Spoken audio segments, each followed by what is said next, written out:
Hello everyone, আমি দেবাশিস। ব্লগিংটা ভালোবেসেই করি। এখন চারিদিকে বাদাম তোলার কাজ চলছে, তাই কাজের লোক পাওয়া খুবই কঠিন হয়ে গেছে। অনেক খোঁজার পর একজনকে পেলাম, তাই সকালে চা নিয়ে মাঠের উদ্দেশ্যে রওনা দিলাম। আজ ভোর থেকেই আকাশটা ছিল মেঘলা, রোদের তেমন দেখা ছিল না, তাই কাজ করতে একটু সুবিধা হলো।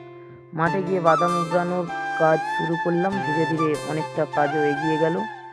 চাষির জীবনে এমন মেঘলা সকাল কখনো কখনো আশীর্বাদের মতো আসে, কারণ প্রচণ্ড রোদে মাঠে কাজ করা সত্যিই খুব কষ্টের। কাজ করতে করতে দেখি একটা গাছে মোটামুটি অনেক ভালো বাদাম হয়েছে, তখন মনটা একটু ভালো হয়ে গেল।